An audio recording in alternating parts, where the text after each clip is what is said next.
Jésus tenait tellement à faire du bien. C'est intéressant parce qu'il y avait des gens que Jésus regardait et il y avait des gens qui regardaient Jésus. Je veux que vous voyiez à quel point Dieu est bon et à quel point la guérison est une évidence pour un enfant de Dieu. Et même si vous ne connaissez pas le Seigneur, la guérison est une évidence quand même parce qu'il y a quelqu'un ici qui connaît Jésus et qui va vous communiquer sa puissance de guérison. Amen. Alléluia. Amen. Alléluia. Il y a des gens que Jésus regarde, il y a des gens qui regardent Jésus. Vous n'avez même pas besoin de voir le visage de Jésus vous regarder. Vous n'avez pas besoin de voir un ange vous regarder. Il y a des anges ici aujourd'hui qui sont déjà en train d'exercer le ministère. Ouh, thank you, Jesus. Tout ce qu'il faut, c'est que vous regardiez Jésus et que vous décidiez, ok, je touche et je saisis. Comme cette femme qui souffrait d'une perte de sang, vous vous souvenez de son histoire? Cette femme a regardé Jésus. Ça, c'est une histoire tellement encourageante au niveau de la guérison, tellement simple, tellement encourageante, tellement évidente. La bonté de Dieu, qui est tellement débordante qu'elle se manifeste partout. Même quand Jésus n'est pas en train de regarder. Cette femme souffrait d'une perte de sang et elle s'était dit en elle-même parce qu'elle avait entendu parler de Jésus. Nous devons lui redonner la même réputation aujourd'hui. Que les gens sachent que Jésus guérit. Amen. Jésus guérit. Et que lorsqu'ils entrent en contact avec un chrétien, ils disent, ah oui, tu es chrétien, super. J'ai appris que Jésus guérit. Tu vas pouvoir prier pour moi et je serai guéri. Alléluia. Et Jésus avait cette renommée et cette femme était convaincue. Elle disait, si j'arrive à toucher le pan de sa robe, je serai guérie. Elle était convaincue. Convaincue. Elle n'a pas cherché à attirer l'attention de Jésus. Elle n'a pas cherché à ce que Jésus lui parle, Jésus la touche, quoi que ce soit, rien. Elle n'a rien cherché, elle a juste cherché, elle, à le toucher. Et même pas à toucher son épaule, même pas à prendre sa main. Elle n'a pas cherché à prendre sa main pour dire, c'est ma tête. Tout ce qu'elle voulait, c'est juste toucher le pan de sa robe, qu'elle ne soit même pas vue. Elle était convaincue qu'elle sera guérie. Parce qu'il avait quelque chose de honteux dans son corps. Et qu'elle n'osait pas avouer. Elle n'aurait pas pu aller vers Jésus pour dire, Seigneur, voilà, j'ai telle maladie, est-ce que tu peux me guérir? Elle n'aurait pas pu. Elle n'aurait pas pu. Et souvent, les gens souffrent parce qu'ils n'osent pas dire ce qu'ils ont. C'est quel que soit ce que vous avez. Vous pouvez être guéri là où vous êtes assis. Juste en regardant à Jésus. Juste en regardant à Jésus. Et cette femme a regardé Jésus. Elle a poussé.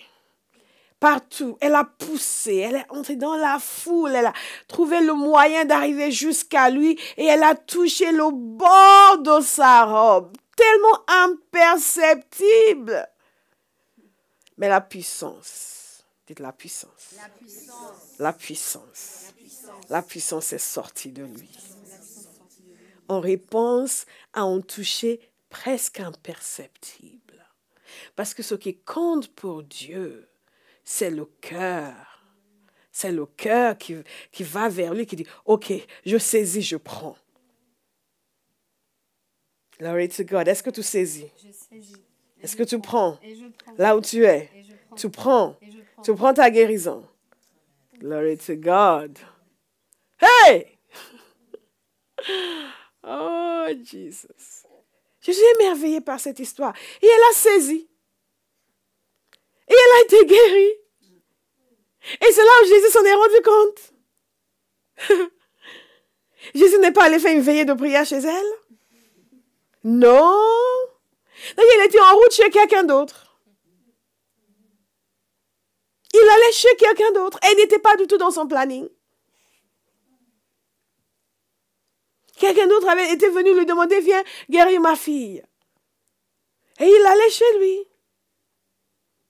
Mais il y avait une femme qui n'osait pas avouer sa maladie, mais qui était convaincue que rien que toucher Jésus, elle serait guérie. C'est absolument extraordinaire. Cette bonté de Dieu. Cette provision qu'il a faite. Ouh.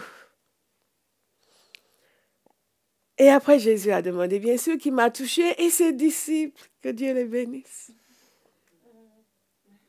qui n'avaient rien compris, qui le reprenaient presque. Vous avez toute cette foule autour, tu te demandes, qui t'a mais qui? La question est de savoir qui t'a pas touché. Mais nous touchons Dieu différemment. Certains touchent en s'attendant à recevoir quelque chose. Certains ne s'attendent à rien, espèrent que peut-être qu'un jour, s'ils pensent à eux. Mais certains disent, aujourd'hui, c'est bon. Aujourd'hui, c'est fait. Et quand on dit cela, Dieu dit, que c'est déjà fait. Parce que nous sommes dans une situation encore meilleure que les gens du temps de Jésus. Et je vais vous dire pourquoi dans quelques instants. Si cette femme pouvait toucher Jésus et être guérie, rien n'empêche à quelqu'un d'être guéri aujourd'hui. Vous savez, il y a une réunion que nous avons fait, en dimanche, nous avons fait un dimanche de guérison. Il y a un homme qui est venu de l'étranger et qui est venu à la réunion. Et quand j'ai fait l'appel pour la guérison, les gens qui voulaient qu'on leur impose les mains, parce qu'en réalité, vous n'avez même pas besoin qu'on vous impose les mains. Même pas besoin. Tout à l'heure, on va demander des témoignages. Il y aura des gens qui seront déjà guéris. Et si vous voulez qu'on vous impose les mains, on va le faire. Donc, j'ai fait l'appel et ils se sont avancés. Et cet homme, c'était un peu comme cette femme. C'était quelque chose de privé, de personnel. Il était un peu gêné en me le disant. C'est un problème masculin. Vous comprenez? Ce n'est pas toujours facile de le dire à qui que ce soit d'ailleurs. Et vraiment, j'ai compris sa réticence, mais ce qui est merveilleux, c'est que Dieu a honoré sa foi. Et Dieu a honoré son obéissance. Parce que la fois suivante, quand il est venu, il était rayonnant, il était complètement guéri. Complètement guéri. Mais ce qui est merveilleux dans son histoire, c'est que non seulement lui a été guéri, mais il a aussi compris que Dieu pouvait guérir à travers lui. Et il m'a partagé un témoignage d'un collègue de travail qui était malade et qui n'est pas du tout chrétien, et lui a proposé de prier pour lui. Comme dans la série qu'on a fait dans l'émission, on parlait du fait que tous ceux qui sont nés de Dieu, vous pouvez aller prier pour les malades. Et donc, il a dit, moi, je vais le faire. Et il a prié pour cet homme, et cet homme a été complètement guéri. Amen. Wow. La vie est excitante quand on obéit au Seigneur. Amen. La vie est ennuyeuse quand elle est là, qu'on ne pense qu'à moi, Seigneur, et ma porte, et ma fenêtre, et mes amis, et mes chaussures, et ma montre, elle n'est pas aussi belle que celle de bien, c'est pas gentil. Et la vie devient morne.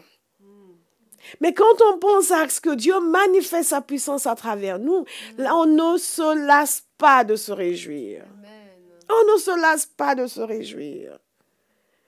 Il était heureux comme un enfant, parce que non seulement Dieu l'a guéri lui, Dieu a guéri aussi à travers lui. Dites à votre voisin, je dis que Dieu non seulement te guérit, mais il guérit à travers toi. Alléluia. Glory to God. Et ce qui est merveilleux, pourquoi je dis que nous sommes dans une situation meilleure que ces gens de l'époque de Jésus, parce que Jésus n'était pas encore allé à la croix. Il fallait qu'il soit avec lui personnellement pour être guéri.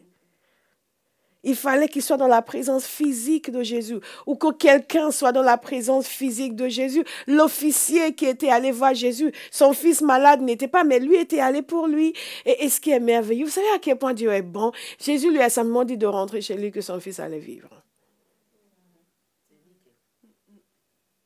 Et son fils a été guéri, au même moment où Jésus l'a dit.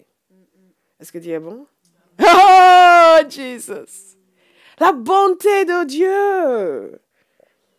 C'est sa parole qui nous montre comment il est, non pas notre expérience. Amen. Quand nous voyons comment il est dans sa parole, nous appliquons sa parole pour changer notre expérience. Amen. Vous allez toujours avoir des expériences contraires à la parole de Dieu. Et l'objectif, c'est que vous preniez la parole de Dieu, Vous vous immergez totalement dans la parole de Dieu jusqu'à ce qu'elle change votre manière de voir et de faire. Et vous appliquez la parole de Dieu à votre circonstance pour la changer. Ha! Et ça changera.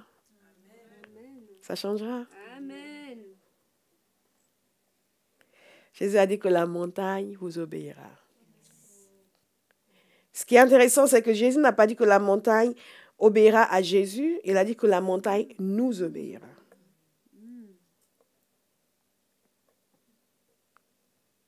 Nous devons croire, nous devons dire à la montagne d'obéir. Et la montagne nous obéira. La maladie qui essaie d'affliger votre corps vous obéira. Amen. Et quand vous lui dites de s'en aller, elle s'en ira. C'est une réalité. C'est la parole de Dieu. Mais nous sommes dans une situation meilleure que ces gens parce que nous n'avons pas besoin de toucher Jésus physiquement. Nous n'avons pas besoin de nous dire qu'il va monter au ciel pour aller chercher Jésus, qu'il va descendre sur terre pour aller chercher Jésus. Non, la parole est près de nous. Si nous croyons de notre cœur, nous déclarons, nous serons sauvés, sauvés, sozo, sauvés, sauvés, corps, âme et esprit. Sauvés du péché, réconciliés avec le Père, délivrés de l'oppression, guéris. C'est un package. Et nous sommes dans une situation meilleure parce que nous avons reçu la guérison comme partie inhérente de notre salut. Et pour nous, ce n'est pas quelque chose que Dieu va faire. À l'époque de Jésus, c'était quelque chose que Dieu allait faire. Aujourd'hui, ce n'est pas quelque chose que Dieu va faire, c'est quelque chose que Dieu a fait. C'est quelque chose que Dieu a fait. Si ce n'est pas quelque chose que Dieu a fait, nous ne serions pas en mesure d'aller, d'imposer les mains aux gens, de déclarer la guérison sur les gens et les voir guérir. Il faudra à chaque fois une parole spéciale pour cette personne pour qu'elle soit guérie. Non, nous avons souvent des paroles de connaissance, nous allons en avoir tout à l'heure, mais nous n'en avons pas besoin pour être guéris. La guérison est déjà faite. C'est ça qui est extraordinaire. Nous n'avons plus besoin maintenant de dire où est Jésus? Il n'est pas en Chine. On peut l'envoyer en mail. Est-ce qu'il est revenu à Paris? Est-ce qu'il voyage beaucoup?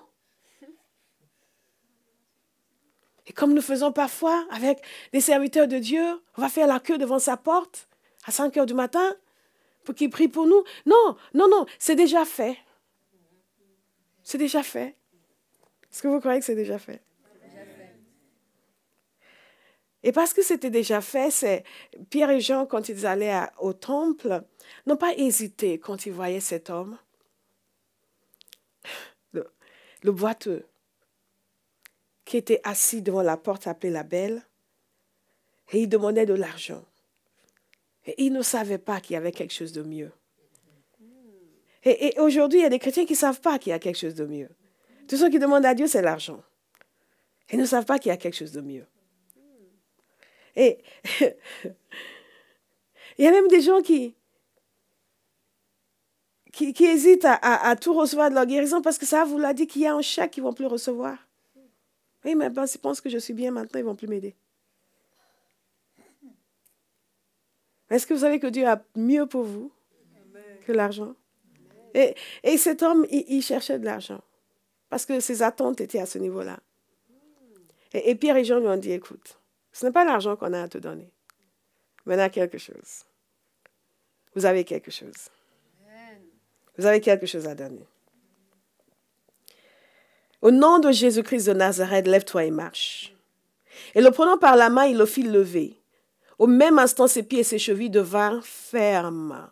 D'un saut, il fut debout et il se mit à marcher. Il entra avec eux dans le temple, marchant, sautant et louant Dieu. Lève-toi et marche. Lève-toi et marche.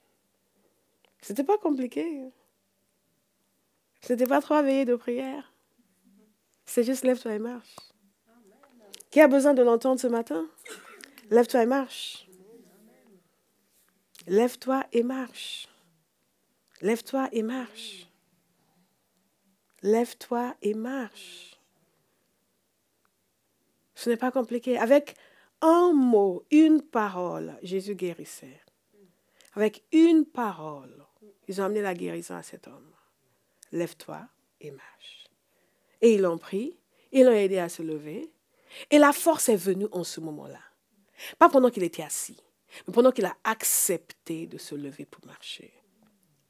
Beaucoup de gens vont rester assis pour dire, oui, mais quand je serai guéri, je vais me lever. Mais il a accepté de se lever. Est-ce qu'il y a quelqu'un qui accepte de se lever aujourd'hui? Il a accepté de se lever et la force s'est manifestée. La puissance de Dieu est là pour guérir. Et Jésus nous a mis dans une situation où nous n'avons vraiment pas le choix. Parce qu'il nous a dit que les œuvres que lui a accomplies, nous allons en accomplir de même et des plus grandes. Donc si Jésus a guéri, nous sommes censés guérir. Si Jésus a délivré, nous sommes censés délivrer. Nous n'avons vraiment pas le choix. Nous ne faisons pas des réunions de guérison parce que nous avons quelque chose de spécial par rapport aux chrétiens moyens. Nous faisons des réunions de guérison parce que Jésus guérissait les gens. Et que nous sommes censés donc amener la guérison. C'est parfaitement normal. Est-ce que vous m'en croyez? C'est parfaitement normal que les gens soient guéris. C'est parfaitement normal que lorsque nous déclarons au nom de Jésus, Jésus a dit tout ce que nous demanderons en son nom, lui le fera. Lui le fera. Vous avez entendu ça? C'est lui qui le fait. Nous déclarons la guérison en son nom. Nous demandons, nous exigeons que la personne soit guérie au nom de Jésus. Et Jésus amène la guérison. Alléluia. Déclarez sur votre voisin, sois guéri au nom de Jésus. Non, mais je veux dire, dites-le comme si vous croyiez. Dites-le avec force. Sois guéri au nom de Jésus. Dieu est en train de recalibrer le cerveau de quelqu'un ici aujourd'hui. Dieu est en train de changer quelque chose dans votre manière de penser. Il y a quelqu'un de Dieu qui est en train d'enlever cet esprit de grief, grief, de tristesse, de deuil. Voilà, le deuil. Dieu est en train d'enlever le deuil du cœur, de la pensée de quelqu'un, affligé par le deuil. Et Dieu est en train d'enlever le deuil. Vous allez sortir de ce lieu de deuil. Et vous allez quitter cet endroit aujourd'hui rempli de joie. Amen. Rempli de joie, rempli de joie, rempli de joie. Rempli de joie, rempli de joie. Levez vos mains vers le Seigneur, là où vous êtes assis. Levez vos mains vers le Seigneur. Et commencez à recevoir. Levez vos mains vers le Seigneur. Dieu est en train d'enlever la confusion dans la pensée de quelqu'un. Vous commencez à penser, après vous pensez dans tous les sens. Dans tous les sens, dans tous les sens. Dieu est en train d'enlever la confusion et d'apaiser votre cœur.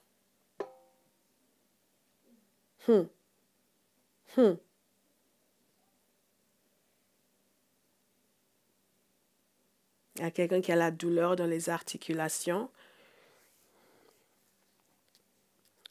Je déclare, sois guéri au nom de Jésus. Healing, healing power, released in the name of Jesus. Thank you, Father.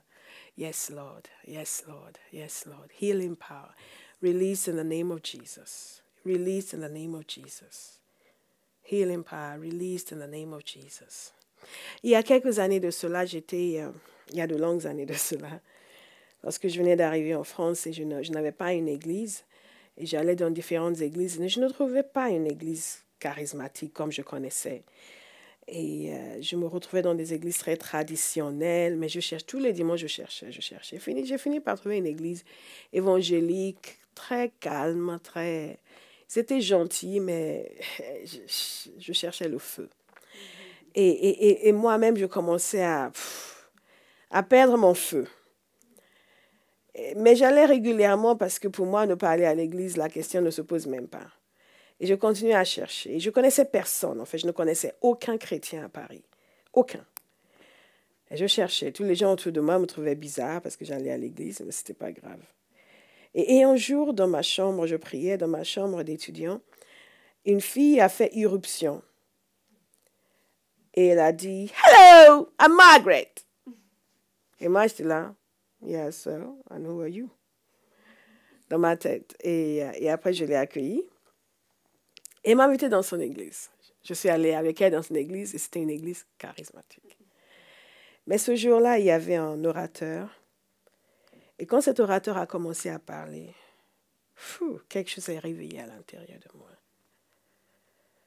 J'ai retrouvé ma passion. J'ai retrouvé mon feu. J'ai retrouvé mon zèle. J'ai retrouvé mon cri. J'étais là, yes, Jesus. Dans cette atmosphère de la présence de Dieu. Ça m'avait manqué. Ah, que ça m'avait manqué. Et c'est pour ça que je continuais à chercher une église. Et ce jour-là, je suis partie, je marchais sur... Oh, les nuées, j'étais contente. Parce que j'avais retrouvé mon feu. Le Seigneur m'a dit de vous raconter cette histoire parce que quelqu'un a besoin de retrouver son feu. Et vous allez retrouver votre feu ce matin. Amen. Vous allez retrouver votre feu ce matin. Vous allez retrouver votre zèle. Vous allez retrouver votre passion, votre engouement pour Dieu. Ce désir de prier, d'être dans la présence du Père. Yes, Lord. Yes, Lord.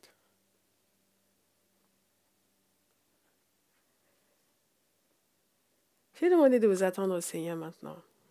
Oh! Yes, Lord. Et commencez à lui demander. Commencez à recevoir. La guérison là où vous en avez besoin.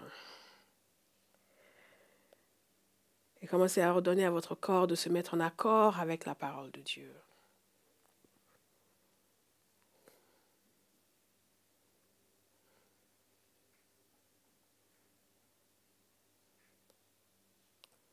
Je vais prier pour les gens qui ont des problèmes de vue. Je vais demander de poser la main sur vos yeux. Avec la main sur les yeux, commencez à adorer le Seigneur. Jesus is the healer. Jesus is the healer. Jesus is the healer. Healer, healer. Jesus is the healer. Yes, Lord. C'est Jésus qui guérit. C'est Jésus qui guérit. C'est Jésus qui guérit. Qui guérit, qui guérit. C'est Jésus qui guérit. C'est Jésus qui guérit. C'est Jésus qui guérit. Il guérit, il guérit. C'est Jésus qui guérit. Jacques 1, 17 nous dit ceci. Tout cadeau de valeur, tout don parfait, nous vient d'en haut, du Père qui est toute lumière, et en qui il n'y a ni changement, ni ombre, dû à des variations. Il n'y a pas de changement en Dieu. Il est le même qui a guéri quand Jésus était sur la terre. Il est le même qui l'a brisé pour nos iniquités. Il est le même qui l'a fait porter nos souffrances. Et il ne change pas. Demain, nous allons parler longuement de cela par la grâce de Dieu. Mais ce que nous allons faire maintenant, c'est que nous allons prier. Nous allons prier et je vais vous demander de faire une prière de pardon et de repentance. Nous avons fait la série sur la révolution mentale et nous savons que la maladie est souvent la conséquence de nos péchés, de notre rébellion, de nos pensées, de nos paroles. Et la maladie peut aussi être provoquée par des esprits démoniaques. mais ils ont le droit d'opérer dans nos vies tant qu'il y a le manque de pardon. Je vais vous inviter aujourd'hui, maintenant, à faire une prière de pardon. Oh, yes, Lord. Yes, Lord. Yes, Lord. Yes, Lord. Et à refuser tout ressentiment.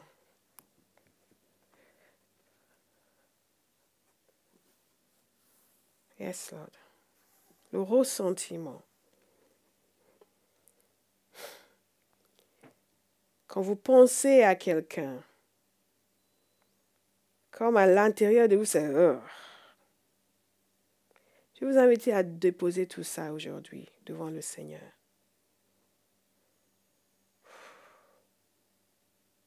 Il y a même eu des moments où vous êtes senti soulagé d'une douleur, mais c'est revenu après. Et c'est revenu parce que la racine n'a pas été traitée. Nous allons traiter la racine ce matin. Est-ce que vous êtes d'accord avec moi? Donc nous allons nous lever, nous allons prier.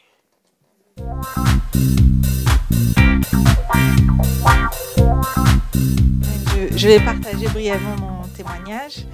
Je me suis avancée en fait parce que j'avais des problèmes j'avais été guérie en fait il y a bientôt 2 ans. J'avais des problèmes de circulation ma mère a aussi des problèmes de circulation et moi je commençais à en avoir. Et à l'église on avait prié pour moi et j'avais été totalement guérie, j'avais plus du tout de problème. Et là depuis quelques semaines en fait ces problèmes revenaient. Vraiment des douleurs au niveau des jambes, mais assez perturbant parce que ça lançait en fait au niveau des veines, donc ça faisait très très mal. Et donc je me suis avancée pour ça, et non seulement le Seigneur je sens plus du tout de douleur actuellement là dans mes jambes, j'ai vraiment reçu une nouvelle fois cette guérison et je la garde. Et c'est important. Je bénis vraiment Dieu pour la bonne santé. C'est quand on a des soucis de santé qu'on s'aperçoit à quel point c'est précieux. Et je le bénis vraiment parce que non seulement il m'a guéri, mais il m'a de nouveau communiqué sa paix. Et c'est vraiment un père en fait pour chacun d'entre nous. La relation enfant et papa, elle est réelle. Et il prend vraiment soin de nous. Et non seulement il m'a guéri, mais il m'a communiqué sa paix ce matin. Alléluia!